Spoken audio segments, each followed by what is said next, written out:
ġej minn ġewwa l-Amerika ġewwa Houston, Texas, il-kelliem li wkoll wieħed mit-trustees tal-din l-Organizzazzjoni Internazzjonali ta' ICFM li lejla ħajitkellem magħna f'din il-konferenza li intom żgur ħadkunu mberkin. Għal dawk kollha li intom tixtiequ tisimgħu wkoll messaġġi oħra apparti li hemm messaġġi tiegħu fuq YouTube, però wkoll tistgħu tisimgħu il-messaġġ tal-bieraħ li tkellem ġewwa River of Love li qed jerġgħu wkoll ikun illejla magħna.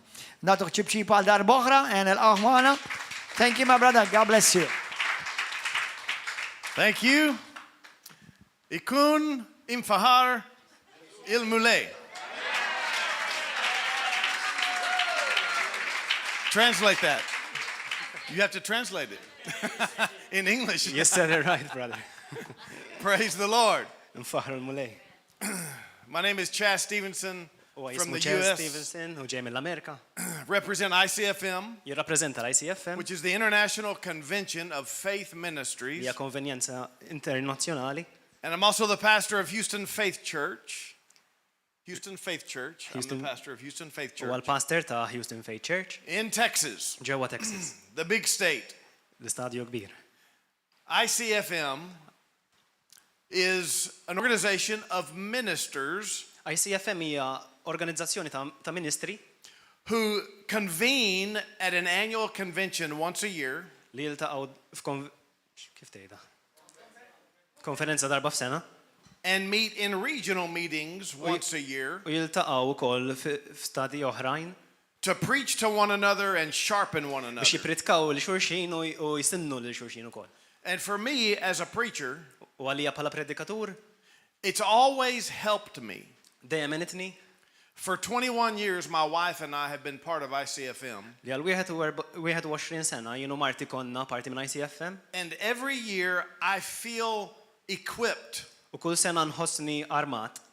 No matter what has happened throughout the year, every time I go to the convention, I feel bigger. Jiġri xiġri fis-sena jiena kull meta mmorru il-konferenza dejjem inħossni ikbar. Even before the first meeting of the convention, Anka qabel ma niltaqgħu l-ewwel darba. when I arrive and I see all of the preachers, Meta nasalu nara l-predikaturi l-oħra kollha, my hope is back. it-tama tiegħi tiġi lura. My love is back. Imħabti tirkupra. My commitment to the gospel is back. Il-commitment tiegħi lejn Alla jerġa' jirkupra Because I see fellow preachers and ministers għax nara ħuti oħrajn predikaturi who have given their life for this gospel li sake. taw ħajjithom għal dan il-Vanġelu. Everyone gives their life for Jesus' sake. Kulħadd jagħti ħajtu għal Ġesu. Ministers also give their life for this gospel sake. Ministri jagħtu ħajjithom ukoll għal Vanġelu And I love preachers. u jiena nħobb ħafna predikaturi. I know what's in their heart. Naf x'hemm f'qalbhom. I know the commitment that it takes. Naf x'impenn hemm. So if you're a fivefold minister, I want to greet you and love you tonight. Għalhekk jekk inti wieħed minn ministri li huma parti mill-ħames doni, If nixtieq you're, nilqak illejla. if you're a deacon or a leader of any sort, Jekk inti djaknu jew mexxejt ta' kull tip, I greet you tonight and love you tonight and I recognize your value. nilqak illejla u nixtieq nagħtik valur. And if you're not any sort of leader or minister, I still love you. U jekk m'intix xi mexxej tal-ebda tip, jien xorta And I nħobbok. still recognize your value. U xorta nara fil-valur tiegħek.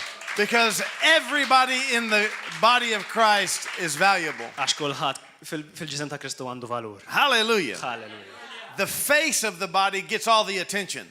Dak li huwa l-wiċċ tal-ġisem dejjem jattira l-aktar attenzjoni. The mouth gets to do all the talking. Il-ħal jagħmel id-diskors kollu. But even if you're a foot, Imma anke kinti bis-sieq, it's the foot that gets the massage. hija s-sieq li tirċievi dak il-messaġġi. Hallelujah. So we love everybody. Jesus is alive and he is Lord. Għalhekk aħna ħobbu kulħadd u Ġesu dejjem jibqa' s-sit. Just so you know, like I said last night, I'm a Biex tkunu Christian tafu, il-bieraħ jien qed li jiena Kristjan and I believe the Bible. u nemmen il-Bibja. And I'm going to preach and teach the Bible to you. U ħan nipritka u nallem il-Bibja lilkom illum Because the Word of God is everything. għax il-kelma tal-li hija kollox. It's living and powerful. Hija ħajja u It's għandha l-qawwa. it's the first authority and it's the final authority. Hija l-ewwel awtorità u l-aħħar awtorità. It's eternal. Hija għal dejjem, It never ends. ma tispiċċa qatt. It's valuable. Għandha valur kbir. And the Word of God is esteemed higher than God's own name. U l-kelma tal-Alla għandha stima kbar minn isem Alla stess. So I want you to fall in love with God's word. Għalhekk irridkom illi intom tħobbu l-kelma tal-Alla. If you've lost your love for God's word, Jekk tlifta dik l-imħabba lejn il-kelma tal-Alla, I forgive you. naħfillek. And now turn back on. Imma ser ġejja lura. The best way to turn on to the word of God is to read it. U l-aqwa mod li biex tiġi lura għall-kelma tal-Alla hija billi taqrah. Read 5 pages, that's all. Aqra 5 paġni biżejjed And watch what it does to you. u tara x'jiġrilek. Now don't read the book of Leviticus. Imma taqrax il-Levitiku. If you're feeling low, don't read the book of Ecclesiastes. Jekk qed tħossok ħażin taqrax koħlet. If you're a bit sad, don't read the book of Jeremiah. Jekk inti tħossok imdejjaq taqrax il-kitib ta' Ġeremija. Pick a proverb or a psalm or something in the New Testament Għażel proverbju jew salmi jew xi ħaġa mill-Ġdid Testament and watch the life of God come back inside you. u il-maħdik il-ħajja ta' Kristu tiġi lura Hallelujah. fik. Hallelujah. All right, praise the Lord. So, like he said, we have worldwide ministers in ICFM. Bħal medna għandna ministri mid-dinja kollha f'ICFM. And every year at our convention in kull sena? Dallas, Texas, U kull sena meta niltaqgħu f'Dallas, Texas, we have many ministers from around the world who fly in for this convention. konna ħafna ministri li jiġu minn pajjiżi oħrajn And they għalija. spend their money to get to the convention. Jonfqu flushom għal din And they il-laqgħa stay the whole week with us u jibqgħu ġimgħa sħiħa magħna. because they recognize the value of what Għaliex they jarfu get. il-valur ta' dak li ħanirċievu. And so that's open to everyone. U hija miftuħa għal kulħadd. It only costs your time and your money and your faith, Kull ma ħadd iswik hija l-ħin tiegħek, il-flus tiegħek u l-fidi tiegħek. but it's worth it. Imma tiswa. And if you came to the US for our convention and did not like it, U jekk qatt xi darba tiġi f'konvenjenza tagħna u ma toġbokx, you can get your money back from him. tista' tirċievi il-flus tiegħek lura minn għandha.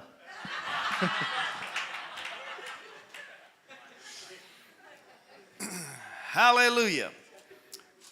So, like he said, we have some applications. If you want to take a look at ICFM, it's on the website. You can click around and see some of the preaching and the resources. And once you become a member, you get access to even more. But there's some value in it, and it doesn't cost much money. It just does require you to recognize, you know what? I need to be part of a minister's fellowship, and I need to recognize the value. Tistgħu iżżuru l-website tagħna tal-ICFM u hemmhekk tfittxu tqalbu fil-paġni tagħna u ssiru tafu ħafna iktar dwarna u importanti li tarfu li għandkom bżonn fidi Of other quality teachers and preachers that I can connect with. u li tkunu parti minn grupp ta' teachers ta' allima li intom se tkunu parti minnhom. We can all learn from TV preachers and online preachers, Nistgħu nitalmu ħafna minn predikaturi minn fuq it-television jew l-internet, but to go as far as God wants you, you're imma biex tasal fejn iridek il-mulej, need some personal connection ħajkollok somewhere. bżonn daqsxejn konnezzjonijiet personali ma' nies oħrajn. Okay, are you ready for tonight? Lesti għal-lejla, Let's open the Word of God to Philippians chapter 1. niftħu l-kelma fi Filippin kapitlu 1. Let me pray just really quick. Father, in Jesus' name, Mulej fisem Ġesu Kristu, we turn this time over to you, nagħtu dan il-ħin lilek, that your Word come alive, ħalli l-kelma tiegħek tiġi ħajja and that you set people free, u li teħles in-nies. that you give revelation tonight, Tihom revelazzjoni l-lejla and that you help us grow up in u li Christ. tejna nikbru fi Kristu. In Jesus' name. Fisem Ġesu Kristu. Amen. Now, I've already asked him to make sure the Holy Spirit gets to work, Sejna sejtu l-Ispiritu that Santu biex jaħdem miracles can happen for everyone. u l-lejla mirakli jistgħu jseħħu. It's possible that while the teaching of the Word goes on, you Huwa could be healed. possibbli li waqt li qed nagħlmu l-kelma inti tfiq. Just listening to the Word, you could be healed. Billi tisma' biss u tfiq. If you will allow your faith Jekk tħalli l-fidi to leap tiegħek up, tikber, you can be healed right there. tista' tfiq mal-ewwel. It happens all the time at our church. Tiġri l-ħin kollu fi knejjes tagħna. The first time it ever happened to me, I was in New York City, L-ewwel darba li ġrat li jiena kont New York, in this big cathedral church, dil-Knisja Katedral, and I was preaching the gospel, u kont qed nippriedka l-Vanġelu, and all of a sudden, one lady in the congregation, u f'daqqa waħda mara fil-kongregazzjoni she starts yelling. bdiet taħjat.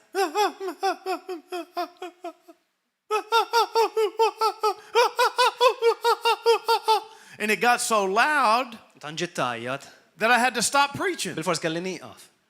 And so she got louder and louder and louder, and she's getting touched and blessed, and something's happening Kompli to her. tajat u iktar tajat u iktar tajat sakemm għax bdiet il-Spiritu Santu beda jmissa. And finally, she's praising God. U finalment qed tfaħħar l-Alla. And I said, well, everybody, let's praise God with her. U jiena tlabt il-kulħadd ejja nfaħru l-Alla magħha dil mara. And then it calmed down, and I asked her what happened. Meta kkalmat saqsejta x'ġara. She said she had a tumor in her stomach the size of a baseball. Qalt li kellha tumur f'żaqqa li kien kbir daqs baseball.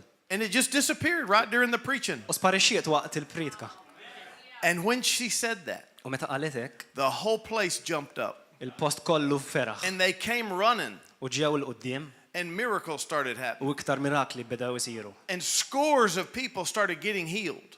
ċorma ta' nies bdew And it ifiqu. scared me. Beżżatni għal naqra, But the power of God was present imma l-preżenza tal-Alla kienet hemm. because somebody's faith leaped up and grabbed a Għax miracle. il-fider ta' xi ħadd għamet u Hallelujah. qatlet il-ħafna. So anything can happen in these meetings. Għalhekk kollox jista' jsir f'dawn In il-laqgħat. every single spirit-filled meeting that you sit in, F'kull laqgħa li hija mimlija bl-ispirtu li titmur għaliha, miracles happen. mirakli jsiru. Never underestimate the Lord. Amen. You can translate that. Never underestimate the Qatt Lord. taħsbu xejn inqas mill-mulej kull fejn tmur.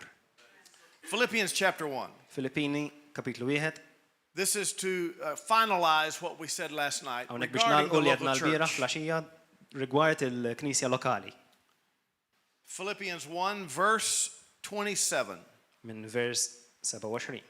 Only let your conduct be worthy of the gospel of Christ, so that whether I come and see you or am absent, I may hear of your affairs, that you stand fast in one spirit, with one mind, striving together for the faith of the gospel. Read that. Ħaġa waħda ngħidilkom, ġibu ruħkom kif jixraq lill-Evanġelju ta' Kristu. Ħalli sew jekk niġi narakom, sew jekk nkun il-bot nisma' fuqkom, li intom tinsabu qawwija fi spiritu wieħed u tissiltu b'fema waħda għal fidi tal-Evanġelju. Did you see those words? Rajtuhom dal-klim. Stand fast in one spirit. Now, Għodu sodu fi spiritu wieħed.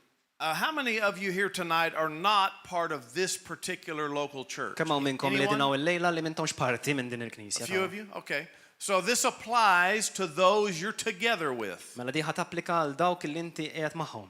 To a degree, we're connected to one another. Sa ċertu punt aħna kollha maqgħodin flimkien. But this is particularly talking to those that are in close fellowship. Ma din partikolarment qed titkellem ma' dawk li huma That ħaġa we, waħda. that we are to stand fast in one spirit, one heart. Għandna nieqfu bħala spiritu wieħed u qalb waħda.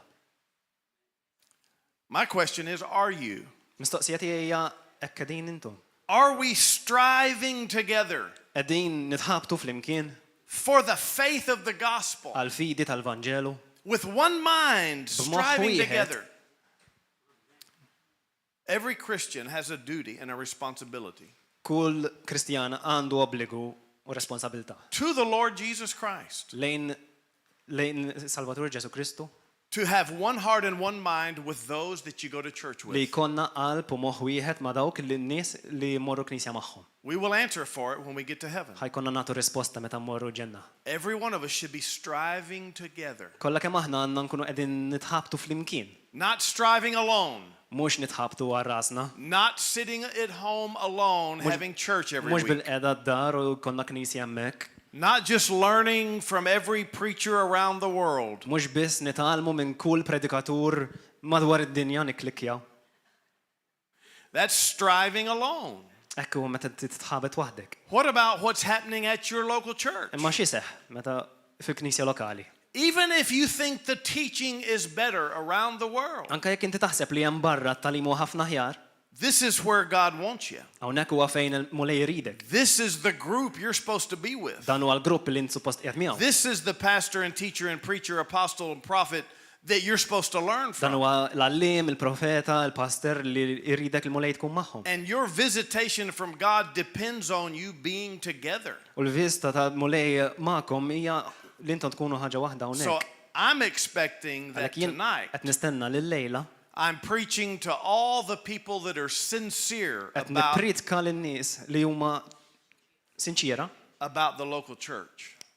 sinċira mal-knisja lokali tagħhom. They are sincere Christians, real Christians. Huma Kristjani sinċira ta' vera. There's a lot of people out there who believe in Jesus. Hemm ħafna nies hemm barra jemmnu Ġesu They're believers, u ma dawk nies li jemmnu wkoll. but they are not true disciples. Imma mhumiex vera dixxipli. A disciple is a close follower. Dixxiplu huwa xi ħadd li joqgħod viċin. A disciple is striving together with others in their life. Dixxiplu qiegħed jitħabbat ma' nies oħrajn f'ħajtu.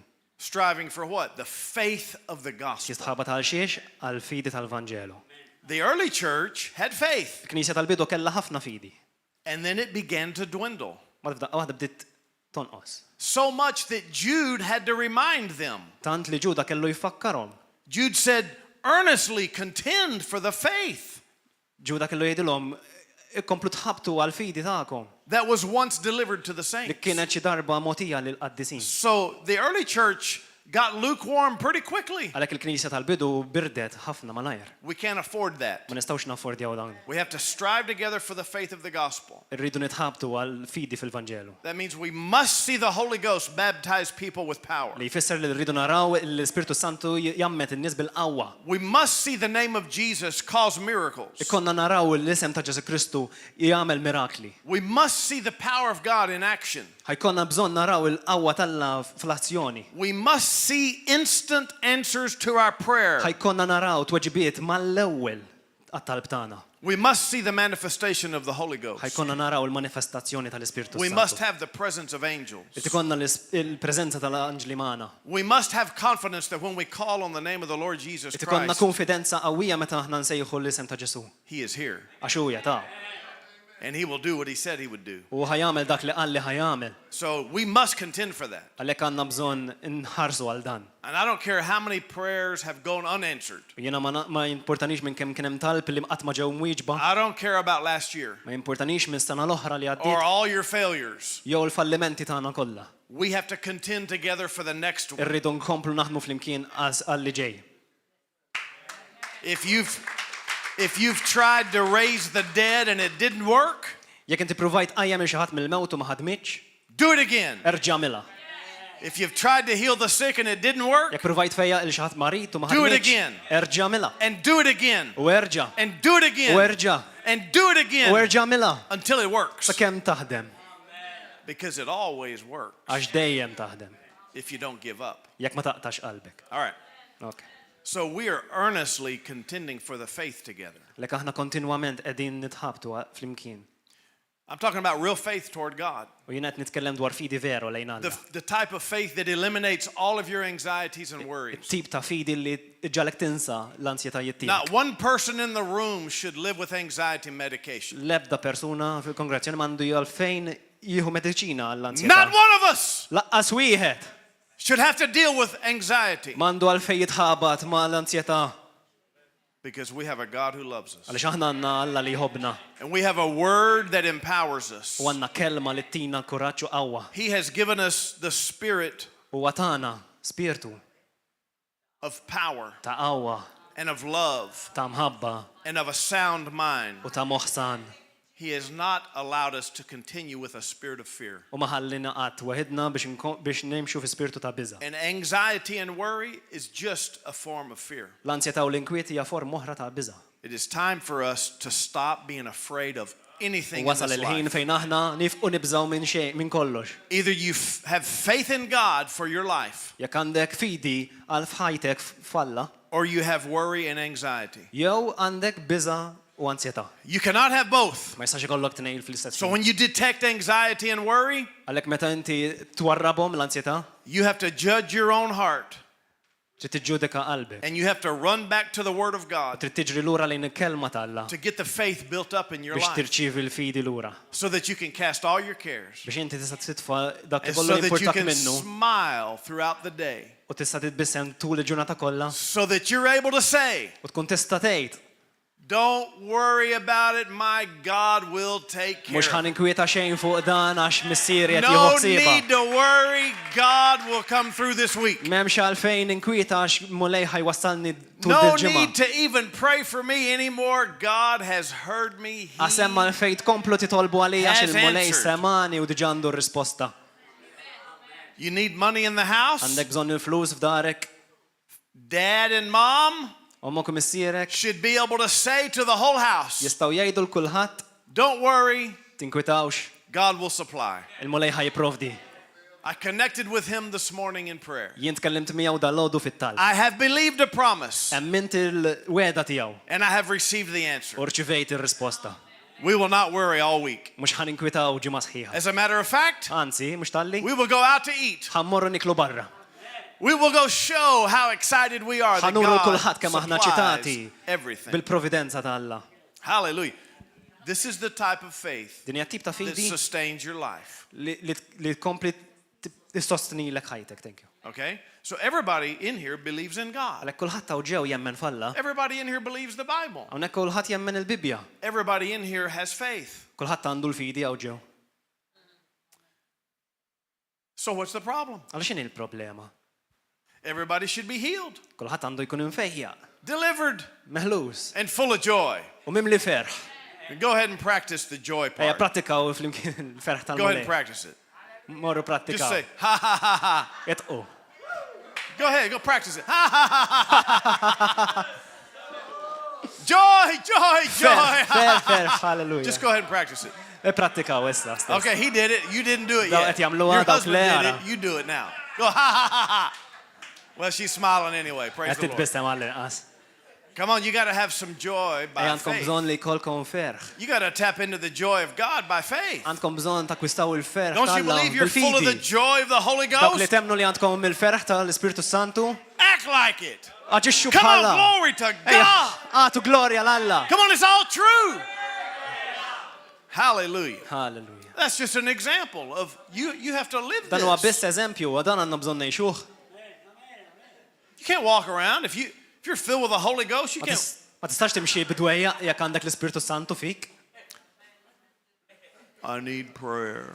Għandi bżonn mi jitlob għalija.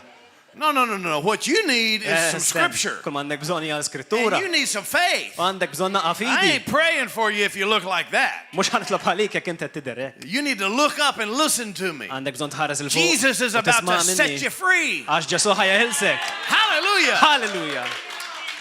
Don't ever pray for somebody until you convince them it's about to go down. Titlob għal xi ħadd meta qabel ma tikkonvinċihom li kollox huwa mitmum. Amen. So there's many principles of faith. Għalhekk hemm ħafna prinċipji ta' fidi. But I want to go back to one thing that I talked about last Ma night. rrid immur lura xi ħaġa tkellimt fuq għall-bieraħ. Even though you have confidence in God, Anka jekk għandek konfidenza fil-mulej, it's the little foxes that spoil the vine.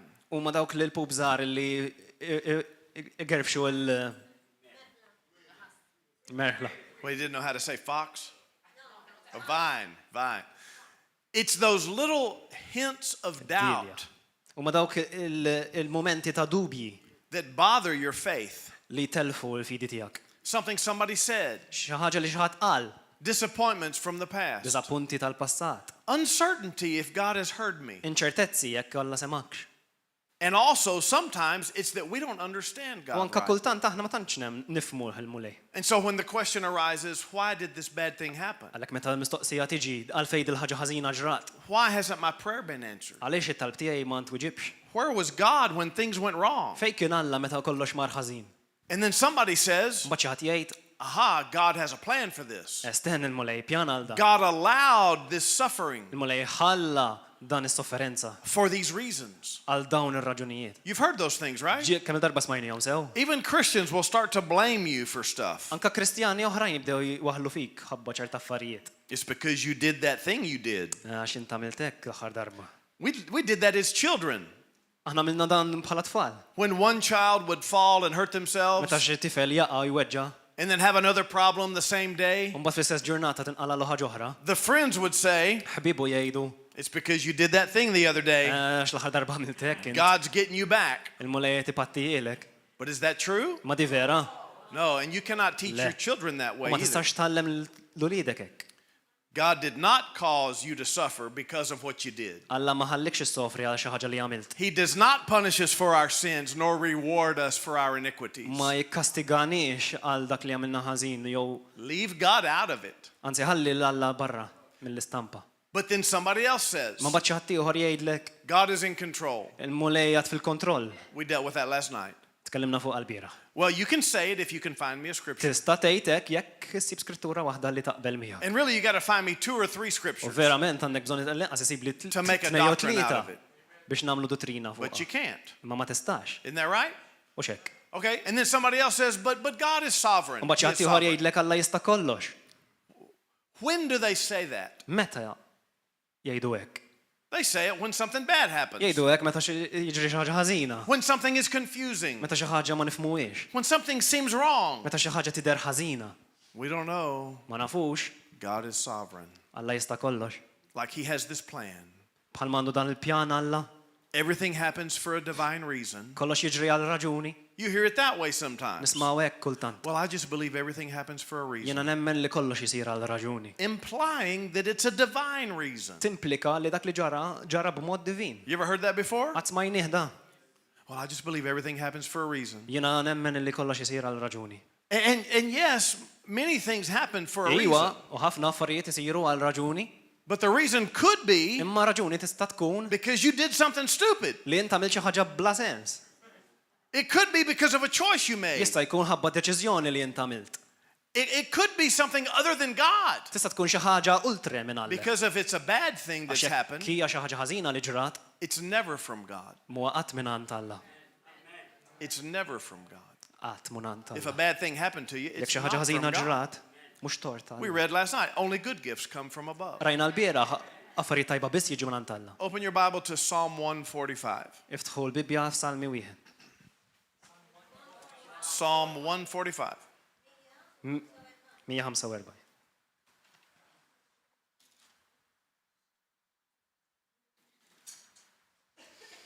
Psalm 145, verse 8 says, "The Lord is gracious and full of compassion, slow to anger and great in mercy.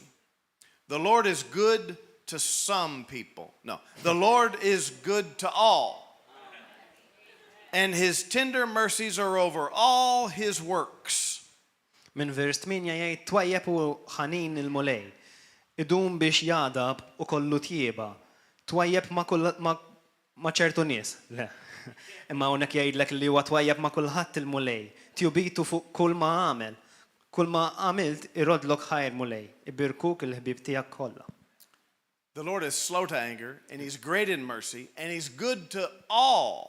Il-mulej huwa bil-mod arrabja And his tender mercies tajjeb are għal over all kulħadd. his works. u l-ħnina tiegħu hija tidher fuq There's kull ma many jagħmel. scriptures like this that prove that God is a good God, Hawn ħafna skritturi fil-Bibja li juruk li Alla huwa Alla tajjeb. and he's always good, Huwa dejjem tajjeb. and he's never bad, and he's never both bad and good. Ma qatt mu ħażin u laqqas it-tnejn f'sal tajjeb u ħażin.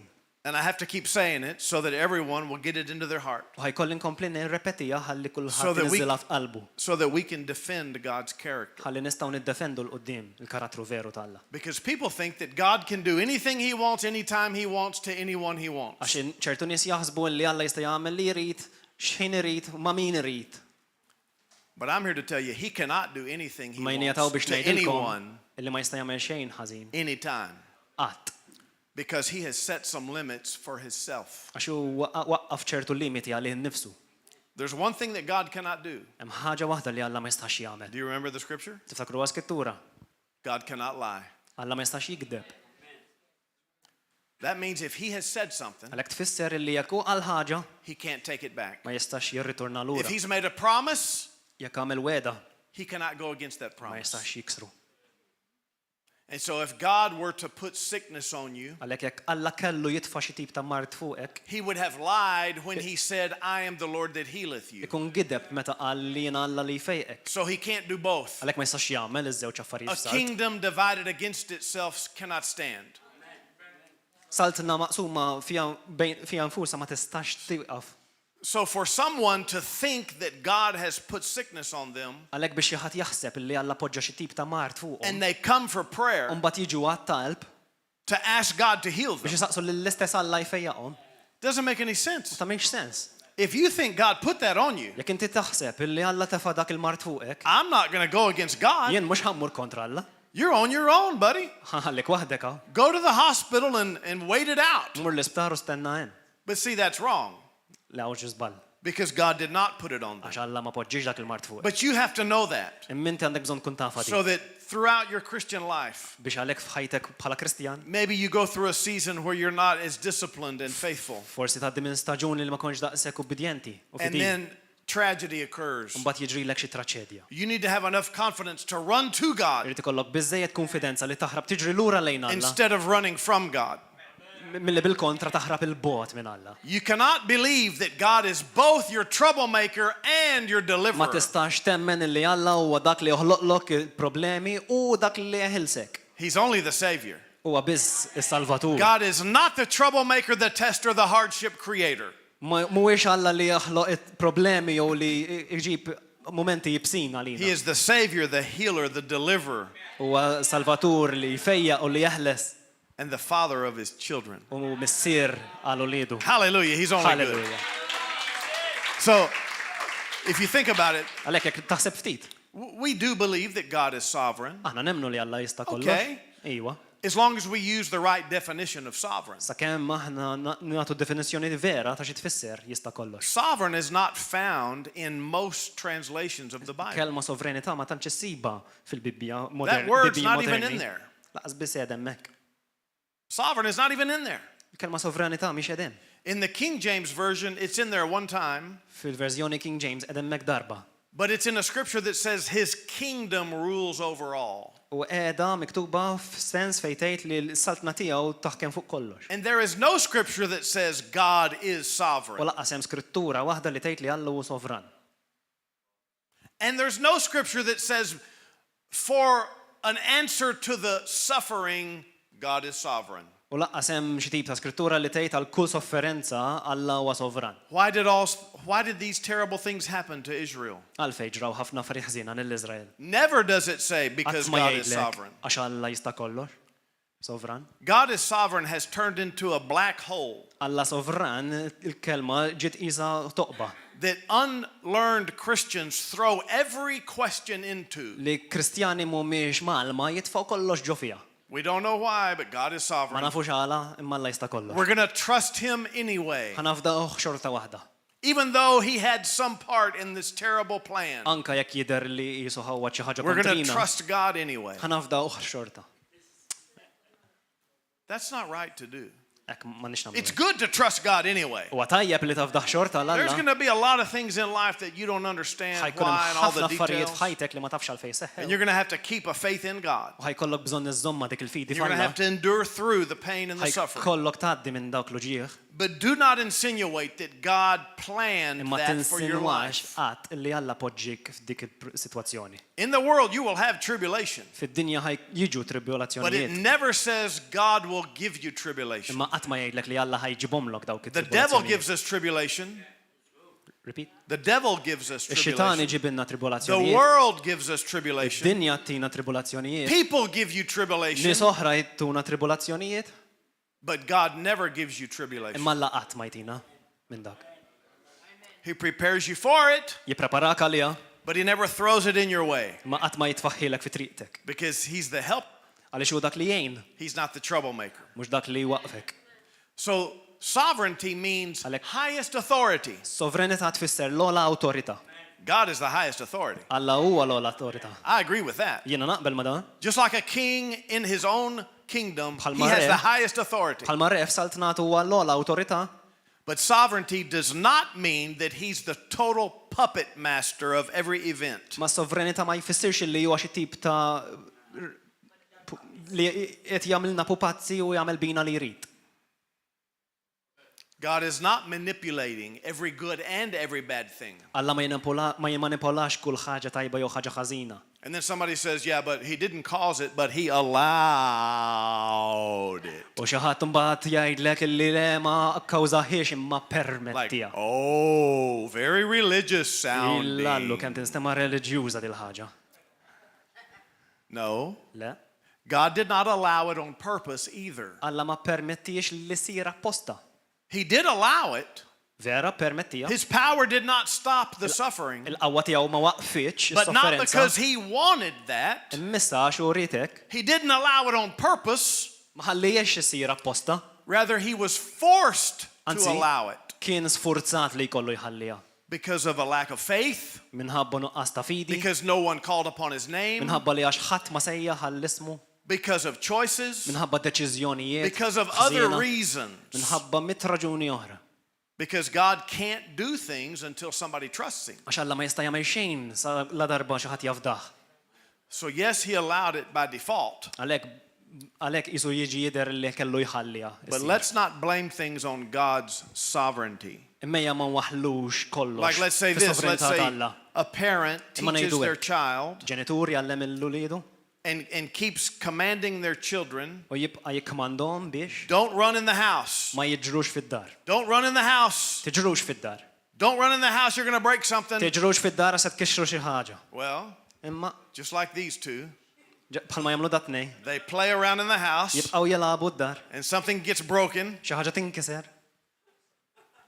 and the child looks up with broken pieces of glass in his hand. U t-tifel li ħares il fuq beħġieġ fidu, And imkisser. here comes mom and dad, U hawnhekk ġejjin ommu missieru and the child says, u t-tifel jgħid God is sovereign. Alla jista' kollox.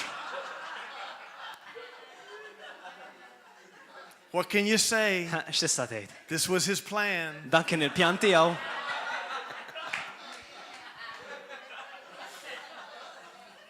The parents are not going to fall for that. Il-ġenituri mhux ħajjaqgħu għaliha dik. That was not God's plan. Dak ma kienx il-pjan talla. What happened is the children got Li clumsy. ġara, it-tfal kienu traskurati.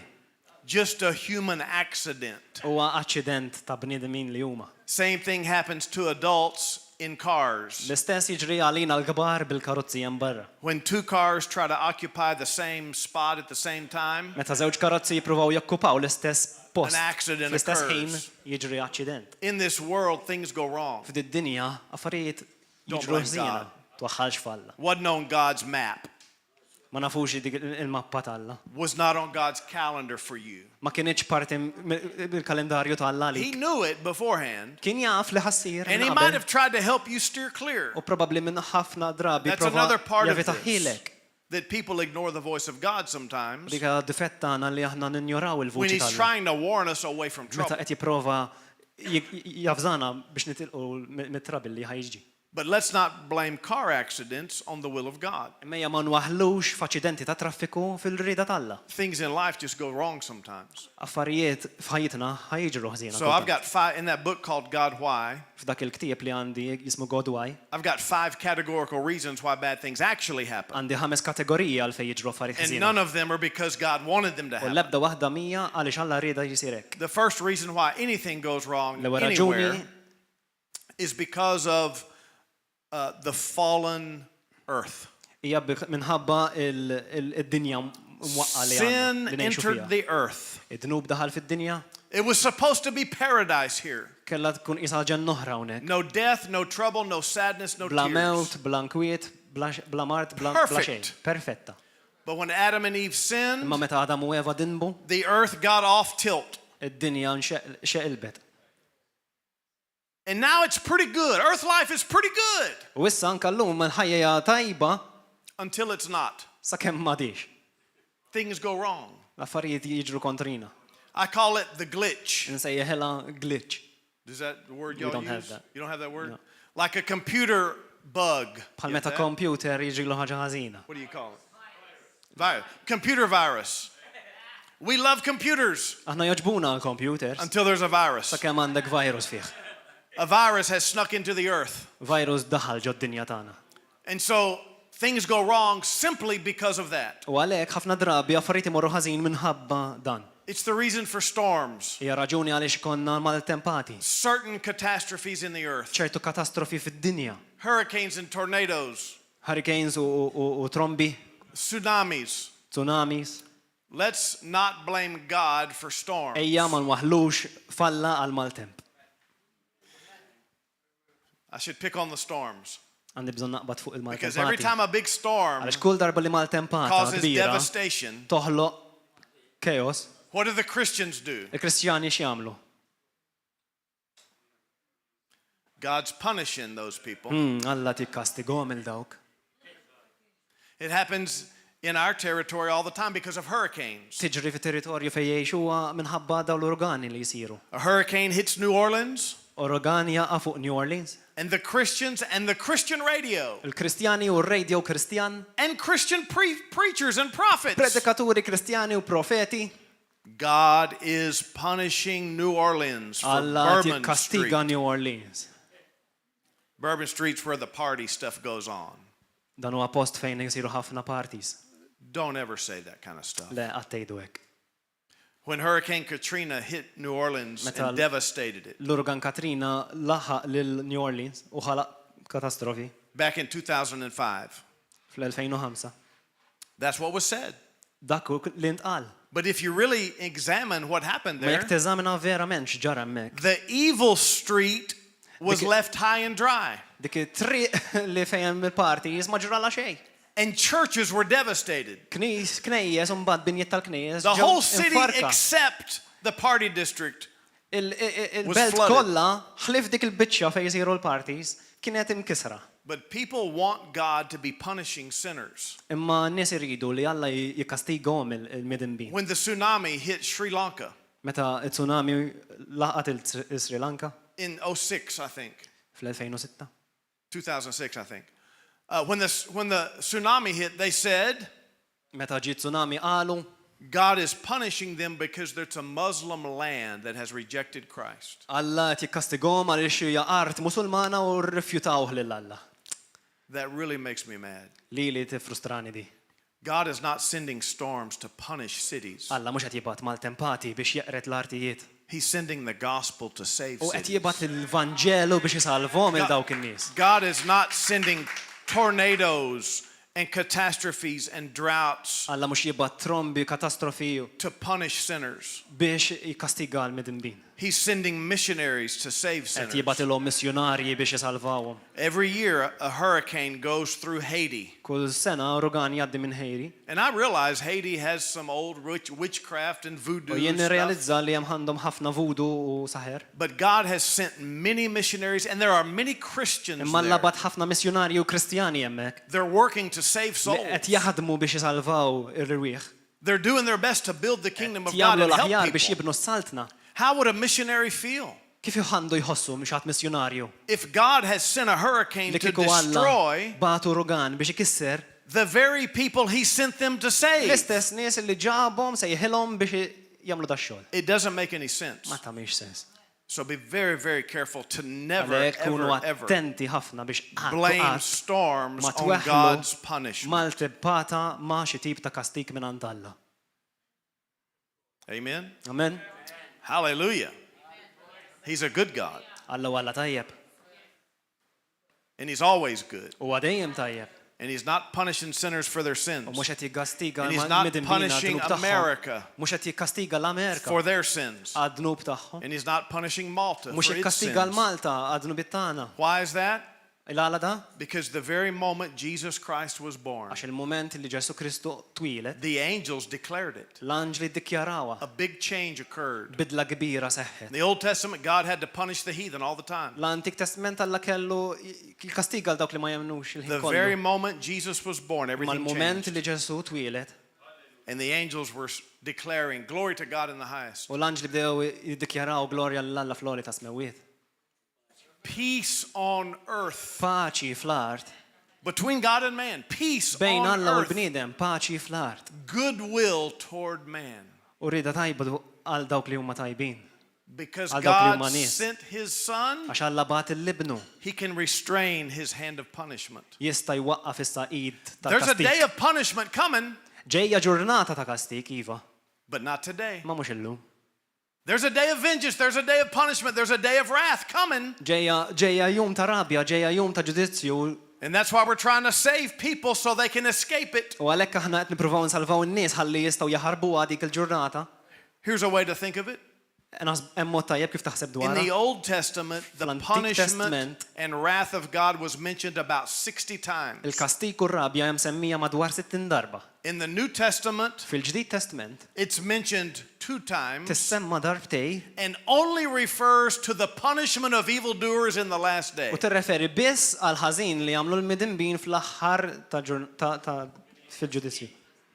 It's not part of the church age. Mhix parti mill-era tal-Knisja. And even if it was, U anka li kieku kienet, here's a rule that God has always followed. hawnhekk hawn regola li Alla dejjem mexa magħha. What happened when God wanted to punish the earth in the days of Noah? X'ġara meta Alla rried li jkastiga d-dinja fi żmien ta' Noa He protected the one righteous u man. ipproteġa l dak li kien tajjeb. What happened when he wanted to protect Israel before he plagued Egypt? X'ġara meta rrid jikkastiga lil Iżrael? Put him in the land of Goshen. Proteġihom fil-art ta' Goshen. God has never punished the righteous along with the Alla unrighteous. qatt ma kkastiga lit-tajbin mal-ħżiena. Hallelujah. Halleluja.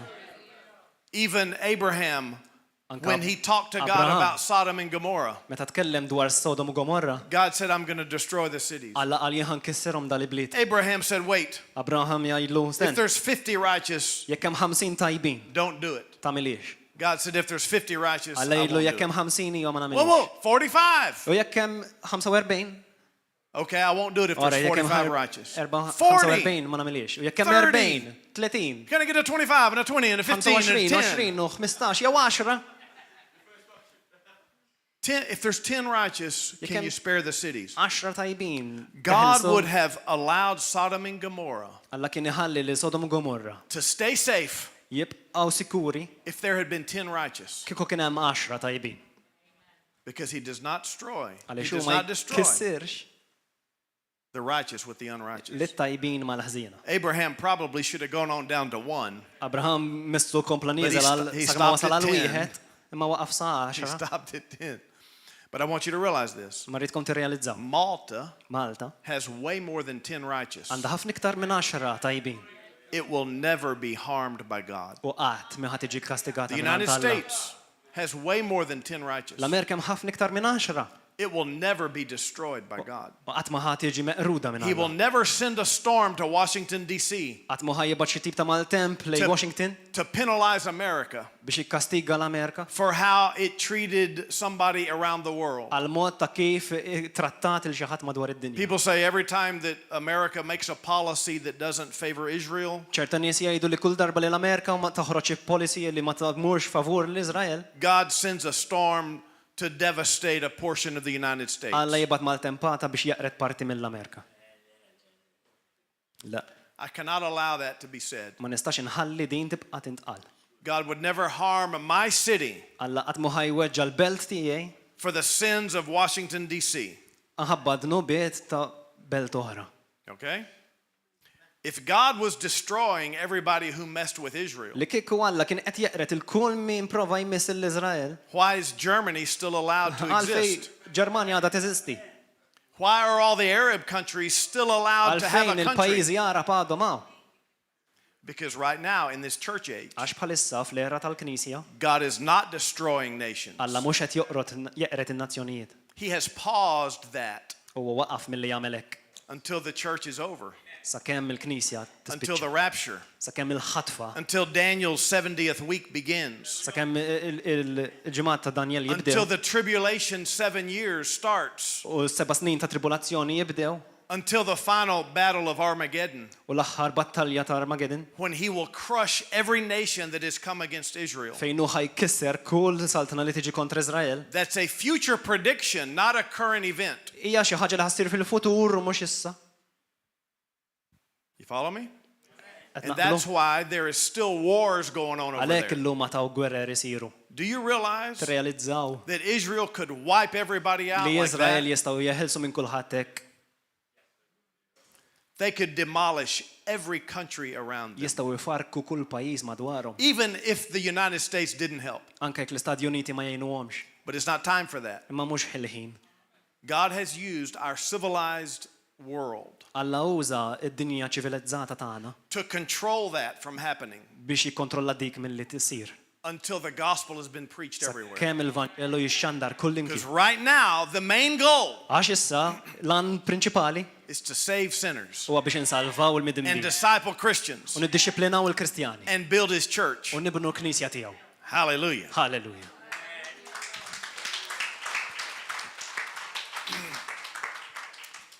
Glory to God. Glorja għal-mulej.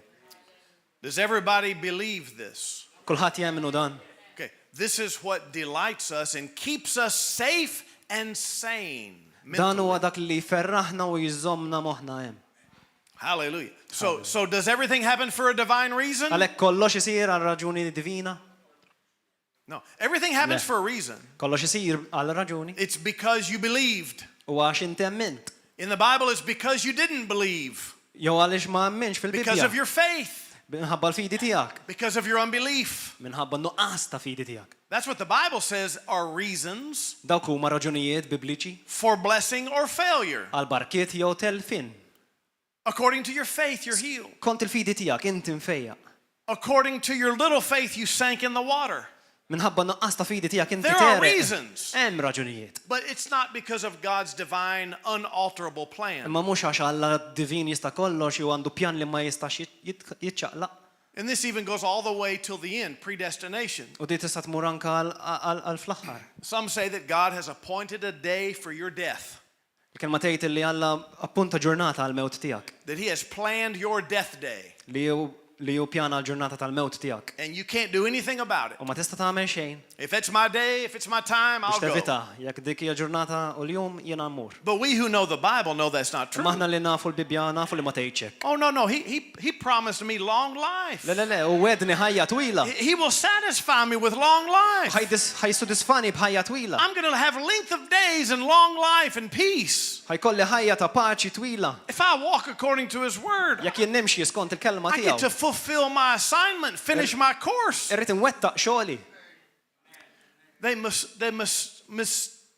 mistakenly or misunderstood a scripture. Daw jiżbaljaw f'xi mod Hebrews fl-Iskrittura. 9:27 Lut 9, says 27 tgħid. that He has appointed Li hu- unto men to die once. Appunta ġurnata, appunta biex bnedmin imutu darba. And after that, the judgment. U wara dak il-ġudizzju. That doesn't say that He appointed your death day. Dik ma tfissirx li huwa għażel ġurnata għalik. No, that means Le. that humans only get to die once. Tfisser li bnedmin imutu darba. We live once, we die once. Nejxu darba, imutu darba. And whatever we decided during that life, U dak li għażilna li nagħmlu waqt il-ħajja, the next thing is eternal judgment. wara dak ġudizzju. It doesn't mean that God picked your death day. Ma jfissirx li Alla marka ġurnata għalik biex tmut. And even if He does know the day of your death, U anka li kieku huwa jaf il-ġurnata meta int ħatmut. He went to Hezekiah, sent the prophet to Hezekiah. U għabat l-Eżekija, il-profeta, And he said, tell him that he's got to get his house in order because he's coming home. u għejdlu biex iġib il-dar fordni għaxu ġej lura. Hezekiah heard the news Eżekija sema dan and he didn't say, u ma qalx. well, God is sovereign. L-Alla jista' kollox, I guess it's my time. wasal iż-żmien. No, he said, no, Lord. Le, qal le, mu lej. Can I have 15 more years? Jista' jkolli 15-il sena oħra. And before the prophet even left the premises, he sent Fuq him qabel back. profeta He said, bistelaq. yeah, I heard him. Go ahead and tell him he can live longer. Ejwa Alla sema kajdlu li ħatejx iktar. Amen. All right, so Amen. let's get this straight. Let's get the word of God straight so we can help people. Mela nkunu ta' fema waħda li In Alla our- jataw biex jgħin In in-nies. our church, we have people that go to funerals of family and such, Fi knisja tagħna għandna nies li jmorru funerali tan-nies tagħhom and somebody in the family who's unlearned u xi ħadd fil-familja tagħhom li ma jafx will say something jgħid xi ħaġa bħal like, well, God had a reason for killing my aunt. Alla żgur kellu xi tip ta' raġuni tal-li qatel He il-siti. needed another angel in heaven, Forsi kellu bżonn anġlu ieħor il-ġenna. another flower in his garden. Fjur oħra fil-ġnien. And we have church members that stand up at the funeral. U għandna nies tal-knisja tagħna li And they huma say, "Don't say fil-funeral. that." Bejdu tgħidxek le. That is not true. Dik mhix verità. People do not become angels. Nies ma jsirux anġli. God did not kill your aunt. Alla ma qatilx il-sitek. We need to defend God. Għandna bżonn niddefendu lil Alla. Hallelujah. Halleluja. Praise the Lord. Go to James chapter 1. James chapter 1. Morru ġakbu wieħed. Once we get some of this straight, we'll start having some real faith. La darba narfu dan jibda jkollna fidi tajba. James chapter 1. Ġakbu wieħed. So let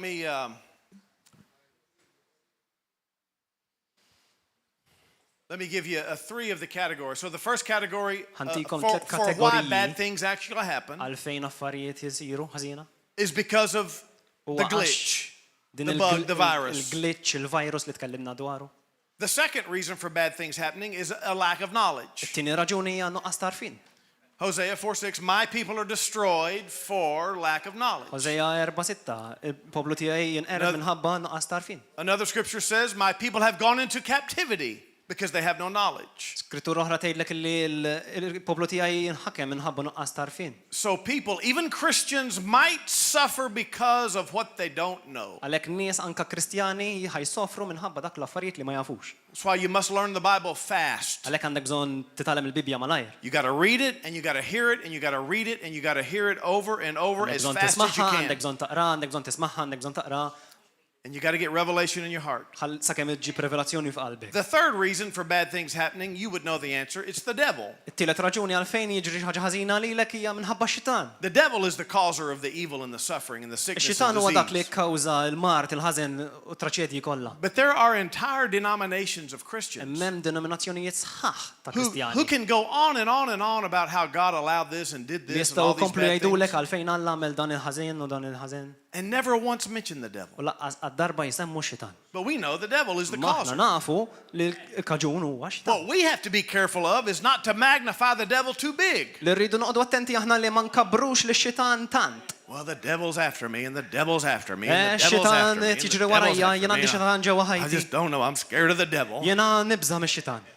Pray for me. I think the devil's all over me. Itolbu għalija għax naħseb li xitan They got a jgħafija huge fuq. devil and a tiny little God. Għalhekk għandna jistgħu xitan kbir imma Alla żgħir. When it's supposed to be the opposite. Meta suppost bil-kontra. The devil's supposed to be about this big Ix-xitan under your suppost foot. żgħir daqshekk taħt saqajk. One time at our church, Darba fi knisja tiegħu. I had people put a piece of tape on their shoe Kellhom nies ipoġġu tejp and taħt write iż-żarbun u a scripture on their shoe jiktbu skrittura fuqha so the devil could read it. biex ix-xitan jista' jaqra waqt li qed hemm taħt. That's somebody Dik hija xi ħaġa who attitudni knows where the devil is. ta' xi ħadd li jaf fejn hu x-xitan. He's not chasing me. Mhux qed jiġri He's warajja, under my feet. imma taħt saqajja. He's certainly not in front of me. Mhux qabli, He's not going to stop me. mhux se jwaqqafni, He can't kill me. ma jistax He joqtolni, can't make me sick. ma jistax He imarradni, can't make me worried. ma jistax jagħmilni He can't even ninkwita. talk to me. Laqas biss jista' jkellimni. Listen, if the devil's talking to you, you better shut him up. Arek ix-xitan qed ikellmek The devil's jaqbillek talking talaqlu to ħalqu. you, you better talk back. Jekk qed ikellmek trid tkellmu lura. You're going to have to learn how to whip the devil. Ħajkollok titgħallem kif issawtu x-xitan. Luke 10:19 is one of your scriptures you need in your heart. Does everybody know that by heart? Luqa Luke 10-17 10:19. hawn xi jafa. Behold, I give you authority. Ara li jiena tajtkom Trample l-awtorità over serpents and biex taħkmu scorpions fuq skorpjuni u srib and over all the power of the enemy, u fuq kull qawwa tal-għadu and nothing shall by any means hurt me. u xejn bl-ebda mod ma ħajweġġani. Nothing can hurt me. Xejn ma jista' jweġġani. If something hurts you, Jekk xi reverse it. jekk xi ħaġa tweġġak dawwara lura. Use your faith to reverse it. U uża l-fidi tiegħek biex tagħmel dan. We're talking about people that believe the Bible here. Nitkellmu dwar nies li jemmnu l-Bibja No, I have authority over all the devil's power. li għandna awtorità fuq No devil gets to mess l-awtorità with me, my tal-xitan. family, or my friends. L-ebda xitan mu ħajħarbat lili jew l-sħabi u l-familti. Amen? Amen? You got to get loud about it. Ħajkollok bżonn tajjat You got dwar to get bold about it. Ħajkollok bżonn You got to take a il-lubija. stand against the devil sometimes. Ħajkollok tiqaf kontra xitan But kultant. then it's over. Imma mbagħad Then it's done. spiċċat. You know, the Bible, people think that God is the ruler of the world. Ta' fint li That's a good question. Is God the ruler of the world? ċertu nies jaħsbu li Alla huwa l-kmandant tad-dinja ma huwa vera. Jesus said Ġesu jgħid the devil is the ruler of li the world. xitan huwa l-kmandant The tad-dinja. devil is the ruler of the world's systems. Xitan huwa kmandant fuq That's why no is-sistemi matter kollha how hard tad-dinja. we try, they're still wrong. Għalhekk kemm nippruvaw dejjem We do our ħajkun best hemm to il-ħażen. fix them. We do our best to salt and light the world. Namlu mill-aħjar li nistgħu biex insolvu. But the nkunu devil still dawn, has authority in this imma earth. x-xitan xorta għandu awtorità fuq dil-art. Jesus said the ruler of this world is coming and has nothing in me. Ġesu jgħid li l-kmandant ta' dil-art ġej ma m'għandi xejn minn tiegħu. Another time he said if the ruler of this world had known, he would have never crucified the Lord of glory. U jgħidlek ukoll li kieku x-xitan kien jaf ma kien qatt isallab The devil is the il-glorja. ruler of the world's systems. Ix-xitan huwa l-kmandant But we're not tas-sistemi in the world. I tad-dinja. mean, we're not of the world. Ma aħna maħniex ta' We're did-dinja. of the kingdom. Aħna tas-saltna talla. So we rule in Għalhekk the aħna- kingdom of God. Nikmandaw. That's where we Lis-saltna have talla. authority. U għandna awtorità That's why we can fix people's spiritual problems. Għalhekk aħna nistgħu ngħinu nsolvu l-problemi spiritwali That's why tan-nies. we can dominate in the unseen world in Għalhekk our nistgħu realm. niddominaw fid-dinja li ma narawx. Amen? Amen. We're going to have to whip the devil. Ħajkonna nsawtu lix-xitan. Here's how it starts right here. Hekk tibdara. Well, let's skip James for now. We'll do that maybe later. I mean, Ħanaqbżu maybe ġagbu tomorrow. għalissa ħamlu forsi Let's go to iktar Acts chapter 28. Atti 28. Acts chapter 28. This is your alma mater chapter. What's that? This is your national chapter in the Bible right here. Dan huwa kapitlu nazzjonali għalina. You know what I'm talking about, right? Tafu x'qed ngħid? This is what made you famous right here. Dan huwa x'għamel lilna l-Maltin famużi hawnhekk. Acts chapter 28 verse 1. Now when they had escaped, they found that the island was called Malta. Meta ħlisna mill-arqa sirna nafu li l-gżira kien jisimha Malta. The natives showed us kindness. They kindled a fire, made us welcome because of the rain that was falling. In-nies tagħha ġibu ruħhom magħna biħlewa li ma bħala, laqgħuna tajjeb lilna l-kol u qabdulna ħoġġieġa. But when Paul had gathered a bundle of sticks Meta Pawlu qabad tskuk nixfa, and laid them on the fire, a Tefagħhom viper came fin-nar. out because of the heat and fastened on his hand. fit-skuk kien hemm lifa li malli ħasset is-sħana ħarġet u qabdet majt Pawlu. So when the natives saw the creature hanging from his hand, U n-nies tal-gżira kif raw il-lifa mdendla ma jidu, they said what a lot of people say today. bdew jgħidu ħafna affarijiet li anke llum ngħiduhom. Aha, this man is a murderer. Aha, dan huwa qattil. God's getting you back. Alla tipattijilek. God's punishing you and killing you. Alla tikkastigak tipattijilek. Whom though he has escaped the sea, yet justice is not allowed to live. That second part. Dan ir-raġel żgur xi qattil għax qatil li ħilles mill-baħar il-ġustizzja ma ħallitux jgħix. They were wrong, weren't they? Kienu żbaljati u xek. But he shook off the creature into the fire and suffered no harm. Immu farfar il-lifa ġonnar u ma ġralu xejn. They were expecting he would swell up or suddenly fall down dead, but after they looked up for a long time and saw no harm come to him, they changed their minds and said he was a god. U ma stennew li jaraw jintefaħ jew jaqgħu u jmut f'daqqa, wara li damu jistennew ħafna u raw li ma ġralu xejn, ebda deni, bidlu ħsieb u bdew jgħidu li dan kien xi Alla. Okay. Those people were wrong. Dawk in-nies kellhom żball. They blamed God. Weħlu f'Alla, They blamed the judgment of God. weħlu fil-ġudizzju ta' Alla. They were wrong. Kellhom żball. However, Imma, what if Paul had not known what he knew? min jaf li kieku Pawlu ma kienx jaf dak li kien jaf?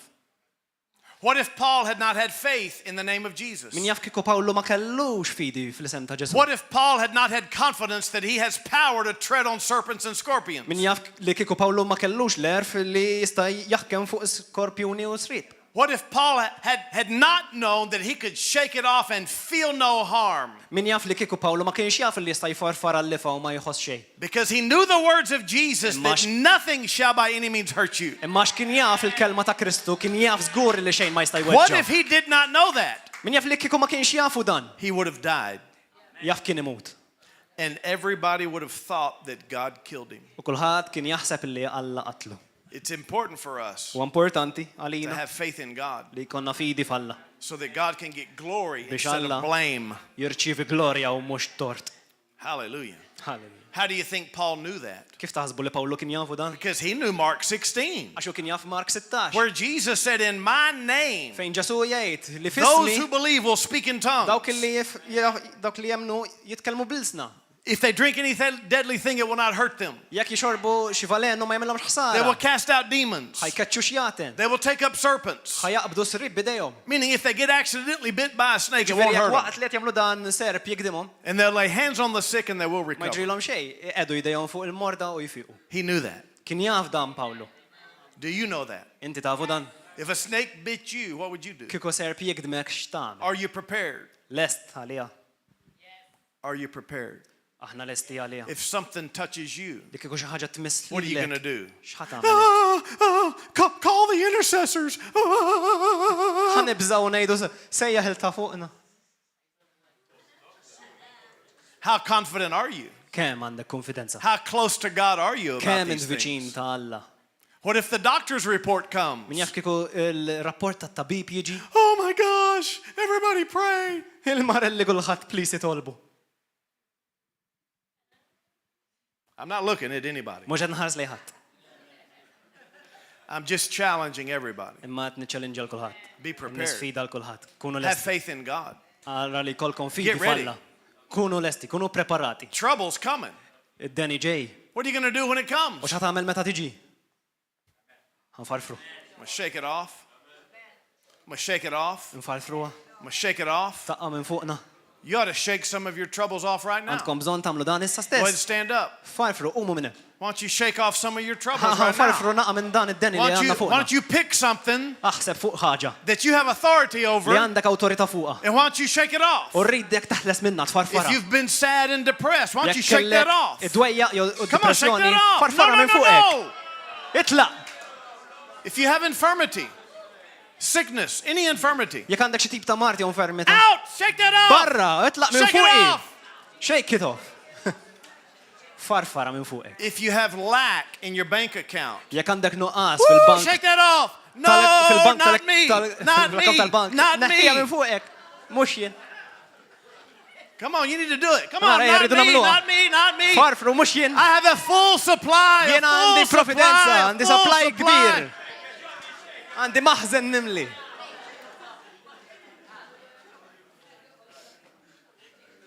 You got to shake off all your worries and Rridu all your nfarfru cares. l-inkwiet, dak li And it portana might help minnu. you to get moving in church sometimes. U ħatejnek ukoll biex tibda timxi ġewwa l-knisja, Glory to tiċċaqlaq. God, glory to God.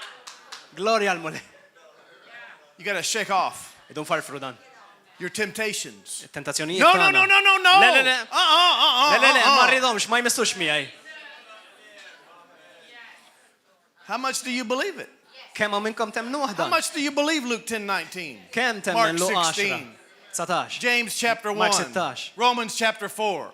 Romans chapter. Romani We erba. go through everything in the Bible. Do you believe Psalm 103? Temnu inti salm. That he heals all my 103. diseases. Li hu ġar Forgives all fuqu my il-mart kollu iniquities. tiegħi. He heals all my Li diseases. hu jfejja il-mart kollu tiegħi. I'm not afraid of anything. Minna jiena ma nibża minn xejn. Say it out loud. Say, I'm not afraid of Ejda, anything. jiena ma nibża minn xejn. He heals all my U diseases. jfejja kull marda. Hallelujah. Have you ever been in a fight? Għad kont f'xi ġlieda. Don't raise your hand. You know, a Tkun real xi fight. Tkun fi ġlieda. You get punched. Taqla daqqa. What happens when the boxer gets punched? X'jiġri lu boxer meta jaqla xi He daqqa. punches back. Jagħti oħra lura. Back and forth, back and forth, back and Quddiemu forth. lura. Who wins the fight? Min jirbaħ? Whoever throws the last punch. Dak li jagħti l-aħħar daqqa. Make sure you always throw the last punch. Kun ċert li tkun inti li tajt l-aħħar daqqa. The devil bothers you all day long about Ix-xitan something. idejqek ġurnata At sħiħa. night before you go to bed, Il-moment qabel torqod, you tell him to shut up and get out. I win. għajdlu sot ħalqek u tlaq il-barra. You better get the last word in, Inti or għandek you'll l-aħħar wake up kelma. scared. U m'għandekx għalfejn tqum minn beżza. Amen? Amen. That's called resisting the devil, and he'll flee Dik li from you. sejħu aħna nirreżistu Every xitan. time he lies, you must say something back. Kull darba li ju jikdeb inti Every time tiġi you ħlura. quote a scripture, that's you punching back. Tikkwota lu skrittura daqs li kieku qed tilabilu lura. Every time you tell him no, get out, Kull darba li tgħidlu le, barra, that's you punching back. dak huwa inti tagħti l-aħħar daqqa. Every time you're silent, Kull darba li inti kwit, jew kwita, thinking about your problems, taħseb dwar il-problemi tiegħek, that's you getting punched. dak u inti taqla d-daqqiet. When are you going to punch back? Meta ħatati salt lura? The only way you can punch is with your words. L-uniku mod kif tisamilha huwa You bil-kliem. can't do it physically, Ma tistax tagħmilha bidejk, and you can't do it silently. ma tistax tagħmilha fi skit. You're going to have to get verbal. Għandek bżonn titkellem. Jesus got verbal against the devil, Ġesu tkellem kontra x-xitan and the devil fled from him. u x-xitan ħarab. He'll do the same. It's Inti a tagħmel law. l-istess. You get verbal against the devil, he will flee from you. Jekk inti titkellem ma' xitan huwa ħajkollu jaħrab. Hallelujah. Halleluja. Is everybody happy? Kulħadd kontent? All right. I want you to take a deep breath out there. Irridkom tieħdu Did anybody shake off anything? farfartu xi ħaġa minn fuqkom? Did you shake off something? What did you shake off? Do you feel different? Do you X'neħħejt? feel anybody feel different? That you X'ħadd u shook x'ħadd something iħossu off? differenti? You feel different? Did anybody have pain or anything x'ħadd that, kellu that xi you can uġigħ? tell a difference for sure? U issa tista' tinduna li ġara xi ħaġa Anybody? differenti. You had pain and no more pain? Glory to God. Kella l-ġieħu ma baqax. Beautiful. tal-ġen. Anybody happy now? Għaw xi ħadd kuntent issa? You shook off something, now you're happy? Farfarċi ħaġa minn Don't you fuqek feel u issa free? tħossok libera u ferħana. That's very real. Dik hija verità. That's very real. Now I can't go home with you. You're going to have to keep it by yourself. You're going to have to get in the car and do it. Ma sarx tmur hawnhekk u tinsa dan kollu ma trid tmur ġol-karozza u tagħmel dan. You're going to have to be Tmur grateful. id-dar tagħmel dan u trid tkun You're going to have to grat. thank God. You're going to have to keep yourself free. Trid tobdi lil Alla u żomm ruħek Anybody liberu. else feel like you got some sort of miracle? Anybody Għaw else? xi ħadd ieħor li Maybe something at irċieva xi home was going miraklu. on, but you feel like it's taken care of now? Jisu xi ħadd li kellu xi ħaġa Something- d-dar u You issa got it? rajt. All right, good, good. Praise the Lord. Grazzi mulejja u laħtna. All right, hallelujah. Halleluja. Is everybody happy? Għaw xi ħadd kuntent? Is anybody mad at the pastor? Għaw xi ħadd għandu ir-rabja kontra Apostle l-pastor? Gordon, anybody mad? Għaw xi ħadd irrabjat Okay, kontrih? come on up here. Le, melejja pastor.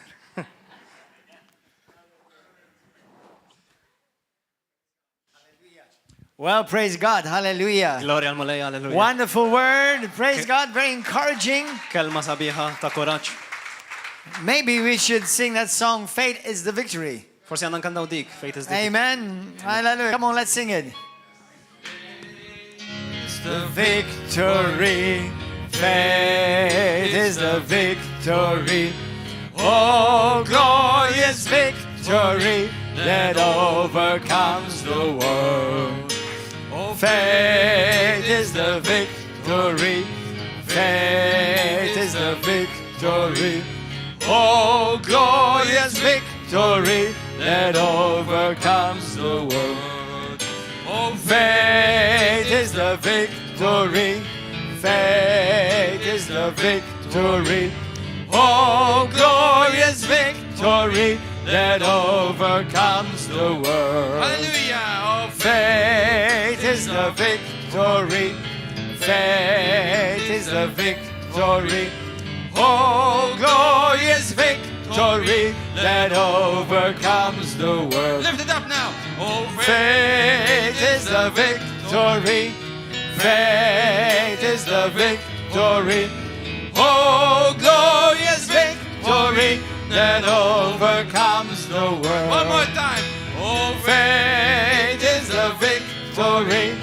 Faith is the victory. Oh, glorious victory that overcomes the world. Hallelujah! Praise you, Jesus. Everybody say this with me. Thank you, Father. Ej, dżammi għaj missier. Thank you for your word. Grazzi tal-kelma tijak. I have received your word. Jena rċivejt il-kelma I tijak. have received life, Jena rċivejt il-ħajja. impartation, and Impartazzjoni. revelation. U revelazzjoni. Holy Spirit, Spiritu Santu. bring this word to my remembrance Fakkarni f'din il-kelma. every day of my life. Kull jum, kull That ġurnata ta' I have ħajti. victory Li jena għandi through l-vittorja. Jesus Christ Permezz ta' Ġesu. over Fuq circumstances, kull ċirkustanza. over sicknesses and diseases, Fuq il-mart. over everything the devil brings Fuq against kull me. ħaġa li x-xitan iġib I have kontrija. been given power Jena għandi l-qawwa. and authority U l-autorità. to trample, Biex to naffeċ. trample, Biex naffeċ. to trample Biex naffeċ. over Fuq all kull the power of the enemy qawwa ta' x-xitan. and nothing, U xejn. not one thing, Xej qas ħaġa waħda. not one thing Laqas ħaġa waħda. can hurt me Ma tista' in tweġġani. Jesus' name. Fisem Ġesu Kristu. Hallelujah. Halleluja. Hallelujah, hallelujah. Glory, glory, glory. Gloria male. Well, praise God. This is our first night of the conference. Dan huwa l-ewwel lejl tal-konferenza tagħna. I want to encourage you to come back tomorrow. Ninkoraġikom ejja għada. And those of you on Facebook and YouTube, Dawk minnkom qegħdin Facebook u I want to YouTube. encourage you to join us tomorrow evening. Ninkoraġikom ejja għada For fl-axija. those of you pastors, leaders, deacons, apostles, prophets, Għal dawk pastors, teachers, leaders, missionaries, diakni. you're welcome to join us in the morning Nilqawkom hawnhekk fil-għodu wkoll. for the sessions, Għas-sezzjonijiet ta' teaching filgħodu. sessions with Talim Pastor Chad Stevenson. ma' Pastor Chad Stevenson. And come and be blessed. Ejjew kunu mbirka. Hallelujah. We look forward to see you.